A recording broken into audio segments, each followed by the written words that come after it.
दोस्तों, मेरे पीछे लाल किला बन रहा है। आइए देखते हैं लाल किले के निर्माण की पूरी कहानी। तो पूरा वीडियो देखें और चैनल को सब्सक्राइब करें। वक्त इस दुनिया का सबसे बड़ा और सबसे क्रूर कहानीकार है। वक्त ने अपनी आंखों से न जाने कितने साम्राज्यों को बनते संवरते और फिर खाक में मिलते हुए देखा है। अगर दिल्ली की जमीन पर खड़ा होकर वक्त से पूछा जाए कि उसने इस शहर का सबसे सुनहरा और सबसे खौफनाक दौर कहाँ देखा है, तो उसकी उंगली लाल बलुआ पत्थर से बनी एक विशाल और भव्य इमारत की तरफ उठेगी, जिसे आज की दुनिया लाल किला के नाम से जानती है। लेकिन क्या आप जानते हैं कि जिस इमारत को हम लाल किला कहते हैं, उसका यह नाम कभी था ही नहीं। यह नाम तो बहुत बाद में अंग्रेजों की देन है, जिन्होंने इसकी लाल दीवारों को देखकर इसे यह नाम कहना शुरू कर दिया। इसका असली नाम तो किला ए मुबारक था, जिसका मतलब होता है एक भाग्यशाली या पवित्र किला। और इसकी कहानी शुरू होती है एक ऐसे बादशाह के ख्वाब से जिसे पत्थरों में जान फूंकने का शौक था, मुगल बादशाह शाहजहां। बात 1630 के दशक की है। मुगल साम्राज्य की राजधानी उस वक्त आगरा हुआ करती थी। आगरा शहर अपनी तंग गलियों, बढ़ती आबादी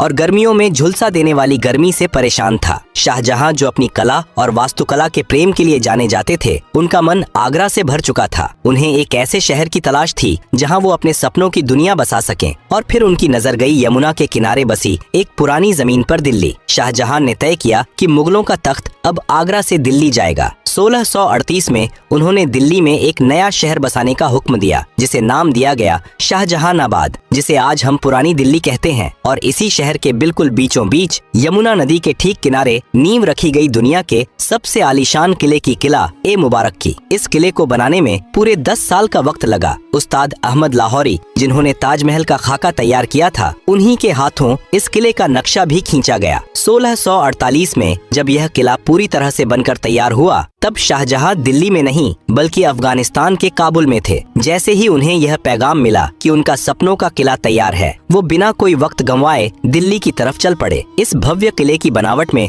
जो सबसे खास चीज थी, वो थे इसके दरवाजे। लाल किले के 2 सबसे मुख्य प्रवेश द्वार हैं, दिल्ली दरवाजा और लाहौरी दरवाजा। दिल्ली दरवाजा वह द्वार था जहां से निकलकर शाहजहां अक्सर जुमे की नमाज अदा करने जामा मस्जिद जाया करते थे। लेकिन किले का सबसे अहम और शाही दरवाजा था लाहौरी दरवाजा। इसका नाम लाहौरी इसलिए पड़ा क्योंकि इसका मुंह लाहौर शहर की तरफ खुलता था। मुगलों के द्वार में आगरा, दिल्ली और लाहौर, ये तीनों शहर सत्ता के सबसे बड़े केंद्र थे। लेकिन आज जब आप लाहौरी दरवाजे को चांदनी चौक की तरफ से देखते हैं, तो आपको दरवाजा सीधा नजर नहीं आता, बल्कि उसके आगे एक बड़ी सी दीवार नजर आती है। यह दीवार शाहजहां ने नहीं बनवाई थी, इसे बनवाया था उनके बेटे और मुगल बादशाह औरंगजेब ने। औरंगजेब को लगता था कि लाहौरी दरवाजे से बाहर खड़ा होकर कोई भी आसानी से किले के अंदर की हलचल, यहाँ तक कि दीवान ए आम को देख सकता है। किले की सुरक्षा को बढ़ाने के लिए उसने दरवाजे के ठीक आगे एक घुमावदार दीवार खड़ी कर दी। उस वक्त शाहजहां अपने ही बेटे औरंगजेब द्वारा आगरा के किले में कैद थे। जब उन्हें पता चला कि औरंगजेब ने लाहौरी दरवाजे के आगे दीवार खड़ी कर दी है, तो उन्होंने भारी मन से औरंगजेब को एक खत लिखा था। उस खत में शाहजहां के अल्फाज कुछ यूं थे: बेटे, तुमने यह दीवार खड़ी करके किले को सुरक्षित नहीं किया है, बल्कि तुमने किले रूपी दुल्हन के चेहरे पर घूंघट डाल दिया है। इसी वजह से इतिहास में इस दीवार को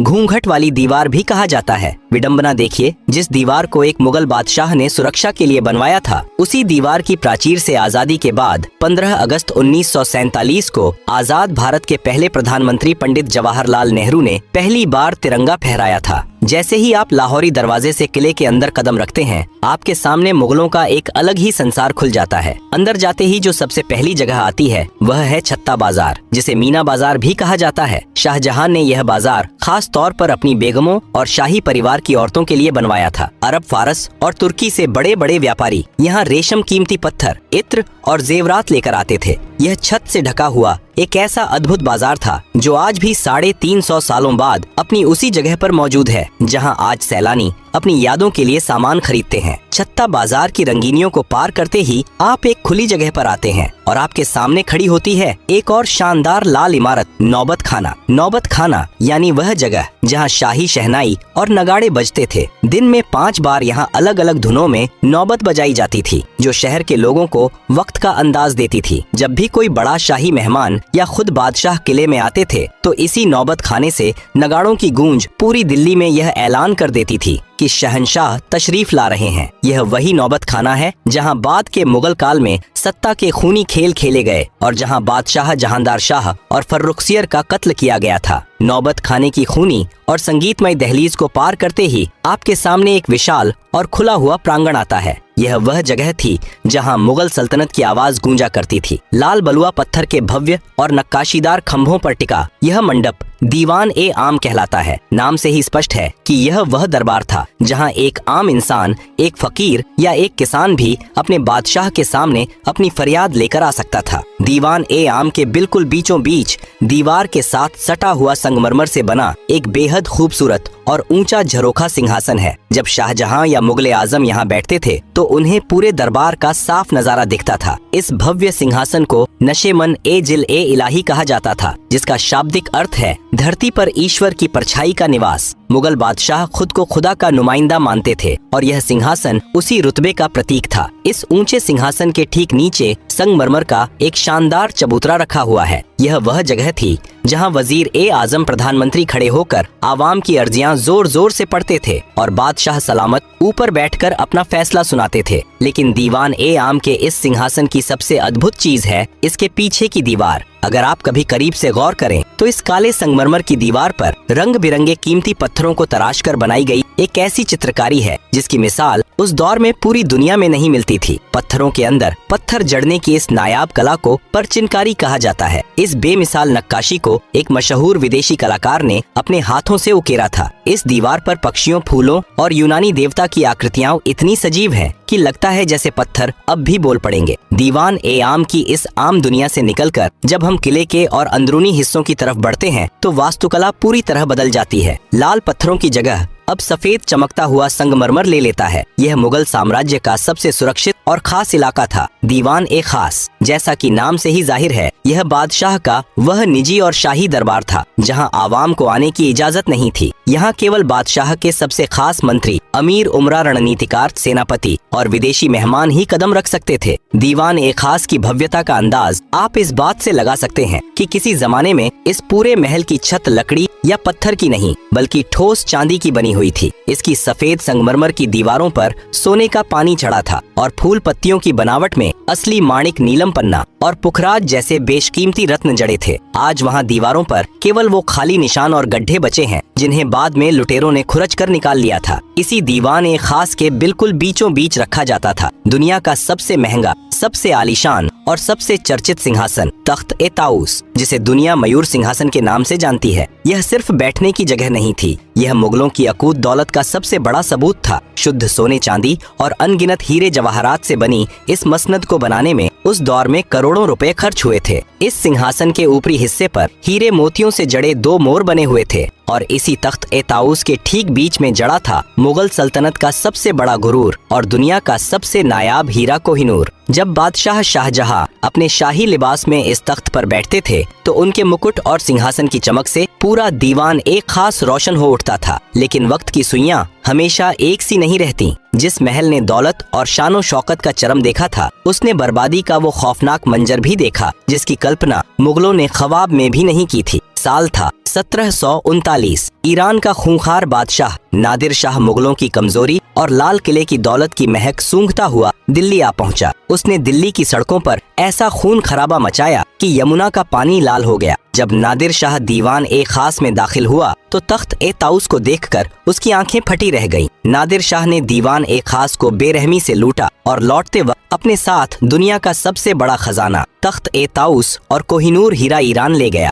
जो तख्त मुगलों की सबसे बड़ी पहचान था, उसे ईरान ले जाकर टुकड़े टुकड़े कर दिया गया। इतिहासकार बताते हैं कि बाद में उस ऐतिहासिक मयूर सिंहासन के एक टूटे हुए निचले हिस्से को ईरान के तेहरान के एक संग्रहालय में आखिरी बार देखा गया था। दीवान ए खास की दौलत भले ही लुट गई हो, चांदी की छतें उखड़ गई हों और कोहिनूर छीन लिया गया हो, लेकिन इसकी दीवारों पर उकेरी गई कुछ लाइनें आज भी इसकी खोई हुई जन्नत की गवाही देती हैं। दीवान ए खास के मेहराबों पर फारसी भाषा में वे मशहूर पंक्तियां आज भी मौजूद हैं जिन्हें महान सूफी संत और कवि अमीर खुसरो ने कभी कश्मीर के लिए कहा था, लेकिन शाहजहां को वे इतनी पसंद आईं कि उन्होंने इसे अपने इस महल में लिखवा दिया। अगर फिरदौस बर्रुए जमीन अस्त हमी अस्तो हमी अस्तो हमी अस्त, अर्थात अगर इस धरती पर कहीं स्वर्ग है तो वो यही है यही है और बस यही है। भले ही आज वो कोहिनूर जड़ा तख्त न रहा हो, लेकिन जब आप उन सफेद संगमरमर के मेहराबों के बीच खड़े होकर इन लाइनों को पढ़ते हैं तो एक पल के लिए आप मुगलों के उस वैभवशाली दौर में पहुंच जाते हैं जहां सचमुच धरती का स्वर्ग इसी लाल किले के अंदर बसता था। दीवान ए खास की उस जन्नती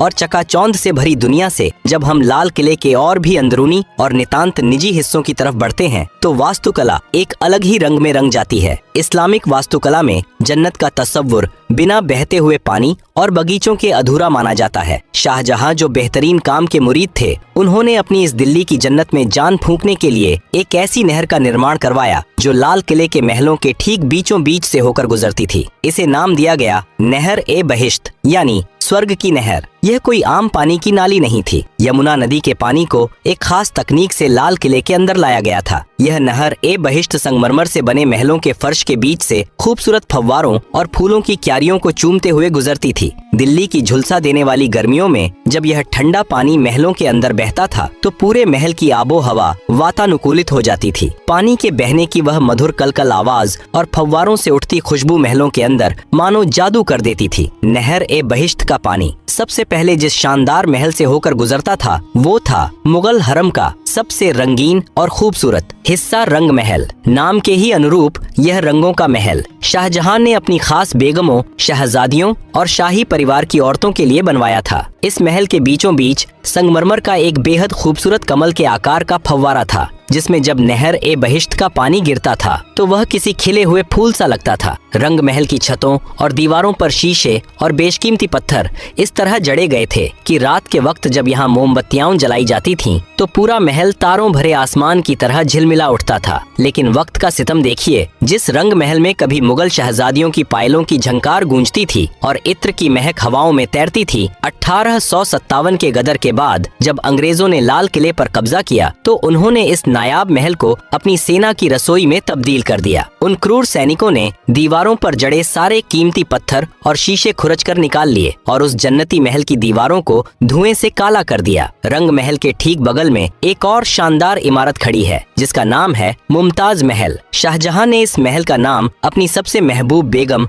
मुमताज महल की याद में रखा था, जिनकी मौत इस किले के बनने से कई साल पहले ही हो चुकी थी। मुमताज महल भी शाही औरतों का ही निवास स्थान था। यहाँ की निजता इतनी सख्त थी कि मुगल बादशाह और कुछ खास शहजादों के अलावा परिंदा भी यहाँ पर नहीं मार सकता था। लेकिन इस महल की तकदीर में भी एक गहरा दर्द लिखा था। जिस महल को प्यार की निशानी के तौर पर बनाया गया था, अंग्रेजों ने उसे ही एक खौफनाक कारागार में बदल दिया था। आजादी की लड़ाई में न जाने कितने ही क्रांतिकारियों ने इन संगमरमर की दीवारों के पीछे बेड़ियां पहनी थीं। शाही औरतों के इन महलों के पास ही मुगल बादशाह का अपना सबसे निजी और खास महल था, जिसे खास महल कहा जाता था। यह शाहजहां का अपना निजी महल था जिसके 3 मुख्य हिस्से थे। पहला था तस्बीह खाना, जहां बैठकर बादशाह अपने खुदा की इबादत करते थे, तस्बीह माला पढ़ते थे। दूसरा कमरा था ख्वाबगाह यानी सपनों का घर, जो मुगल बादशाह का निजी शयन कक्ष था। और तीसरा हिस्सा था बड़ी बैठक, जहां बादशाह अपनी फुर्सत की घड़ियों में आराम फरमाते थे और अपने सबसे करीबियों के साथ वक्त बिताते थे। इमारतों की इन भूल भुलैया से निकलकर जब आप किले के उत्तरी हिस्से में जाते हैं तो वहाँ मुगलों का एक विशाल और जन्नत नशीन बगीचा हुआ करता था, जिसे हयात बख्श बाग कहा जाता था। फारसी में हयात बख्श का मतलब होता है जिंदगी देने वाला बाग। आज भले ही वहाँ सिर्फ घास के खाली मैदान बचे हैं, लेकिन एक दौर था जब यहाँ रंग बिरंगे और खुशबूदार फूलों के गलीचे बिछे रहते थे और बीच बीच में फव्वारे नाचते थे। इसी हयात बख्श बाग के दोनों सिरों पर 2 बिल्कुल एक जैसी दिखने वाली संगमरमर की इमारतें मंडप आमने सामने खड़ी हैं। लाल किले के पूरे इतिहास में इन 2 इमारतों का नाम सबसे अनोखा है। मुगल दौर में जहां हर इमारत का नाम फारसी भाषा में रखा गया था, जैसे दीवान ए आम नौबत खाना, वहीं इन 2 इमारतों का नाम शुद्ध हिंदी या हिंदुस्तानी महीनों के नाम पर रखा गया, सावन और भादो। क्या आप जानते हैं कि इनका यह नाम क्यों पड़ा? मुगलों को बारिश के मौसम से बेइंतहा मोहब्बत थी। सावन और भादो मानसून के वो 2 महीने हैं जब भारत में झमाझम बारिश होती है। इन दोनों मंडपों के अंदर एक ऐसा जादुई जल प्रणाली बनाया गया था कि जब नहर का पानी छत से होकर नीचे गिरता था तो ऐसा लगता था मानो सावन और भादों की मूसलाधार बारिश हो रही हो। जब असली बारिश नहीं होती थी तब भी शाही परिवार के लोग सावन और भादो मंडप में बैठकर कृत्रिम बारिश का लुत्फ उठाते हुए जन्नत का एहसास करते थे। सावन और भादों के उन हसीन और रोमानी मंडपों से जब हम आगे बढ़ते हैं तो लाल किले की दास्तान अपने सबसे दर्दनाक और आखिरी पड़ाव पर पहुंच जाती है। हयात बख्श बाग के ही पास पानी के एक छोटे से तालाब के बीचों बीच लाल बलुआ पत्थर से बना एक छोटा सा महल खड़ी है जफर महल। यह कोई आम इमारत नहीं है, यह मुगल सल्तनत के बुझते हुए चिराग की आखिरी लौ थी। इस महल को मुगलों के आखिरी बादशाह बहादुर शाह जफर ने साल 1842 में बनवाया था। लाल किले के लगभग 200 सालों के निर्माण इतिहास में यह किसी भी मुगल बादशाह द्वारा बनवाई गई आखिरी इमारत थी। इसके बाद मुगलों के पास न तो इतना पैसा बचा था और न ही इतनी ताकत कि वो पत्थरों में अपनी दास्तान लिखवा सके। किले के पिछले हिस्से में एक ऐसा रहस्यमयी और खुफिया दरवाजा भी मौजूद था जिसके बारे में बहुत कम लोग जानते हैं। इसे यमुना दरवाजा कहा जाता था। यह दरवाजा सीधा यमुना नदी की उफनती लहरों की तरफ खुलता था। इसी खुफिया दरवाजे से लगकर मुगल बादशाह की शाही और भव्य नाव खड़ी रहती थी। जब भी शहंशाह को दिल्ली की भीड़ भाड़ से दूर आगरा या लाहौर के सफर पर निकलना होता था तो वो हाथी घोड़ों की बजाय इसी दरवाजे से अपनी शाही नाव पर सवार होकर पानी के रास्ते निकल जाया करते थे। लाल किले की विशाल प्राचीर से सटा हुआ ही एक और बेहद प्राचीन और खुरदुरा किला मौजूद है जिसे सलीमगढ़ का किला कहा जाता है। यह किला लाल किले से भी पुराना है। इसे शेर शाह सूरी के बेटे सलीम शाह सूरी ने 1546 में बनवाया था। मुगलों ने यमुना नदी के ऊपर एक पुल बनवाकर अपने लाल किले को इस पुराने सलीमगढ़ के किले से जोड़ा दिया था। लेकिन वक्त का पहिया हमेशा मुगलों के हक में नहीं घूमा। 1857 की आजादी की पहली महान बगावत ने लाल किले की तकदीर और तस्वीर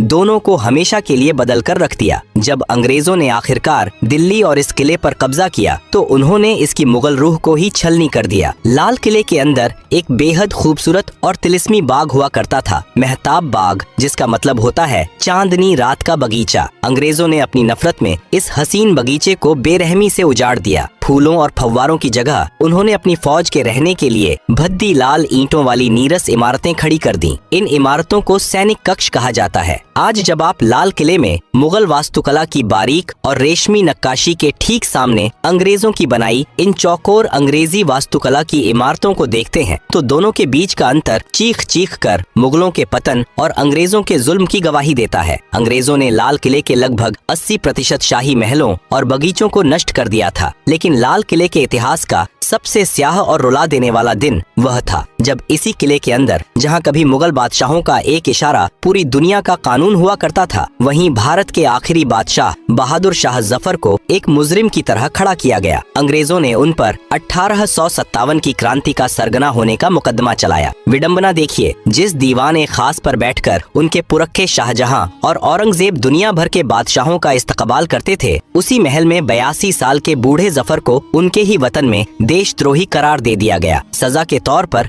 अंग्रेजों ने इस बूढ़े बादशाह को काले पानी की सजा देकर हिंदुस्तान से निकाल दिया और पड़ोसी देश के रंगून शहर में कैद कर दिया। एक बादशाह जिसके पुरखों ने इस महान देश पर सदियों तक राज किया, उसे अपनी आखिरी सांसें एक अनजान देश की सीलन भरी कोठरी में लेनी पड़ी। रंगून की उसी कैद में अपनी मौत का इंतजार करते हुए जब शायर बहादुर शाह जफर की आंखों के सामने दिल्ली और लाल किले का अक्स उभरा तो उनके आंसू छलक पड़े। उन्होंने अपनी आखिरी गजल में अपने टूटे हुए दिल का दर्द इन अमर पंक्तियों में पिरो दिया। कितना है बदनसीब जफर दफन के लिए, 2 गज जमीन भी न मिली को। ए यार में, यानी ए जफर तू कितना बदनसीब है कि तुझे मरने के बाद दफनाने के लिए अपने महबूब वतन की मिट्टी में 2 गज जमीन भी नसीब नहीं हुई। यह लाल किला सिर्फ ईंट गाड़े और लाल पत्थरों से बनी कोई बेजान इमारत नहीं है। अगर इस किले ने मुगल सल्तनत के उस चमकते हुए सूरज को आसमान की बुलंदियों को छूते देखा है तो इसने उसी सूरज को अपनी ही आंखों के सामने बेबस होकर डूबते हुए भी देखा है। सत्ता के खूनी संघर्षों से लेकर नादिर शाह की लूट और आजादी की लड़ाई तक लाल किला न जाने कितने तूफानों का इकलौता और खामोश गवाह है। इसके इसी ऐतिहासिक और सांस्कृतिक महत्व को पूरी दुनिया के सामने झुककर सलाम करने के लिए साल 2007 में अंतर्राष्ट्रीय धरोहर संस्था ने इसे विश्व धरोहर स्थल घोषित कर दिया। आज जब हम 15 अगस्त को इस किले की प्राचीर पर आजाद भारत का तिरंगा शान से लहराते हुए देखते हैं तो उन लाल दीवारों में दफन इतिहास की अनगिनत कहानियां खामोशी से हमें देख रही होती हैं और मानो कह रही होती हैं, वक्त से बड़ा कोई शहंशाह नहीं होता।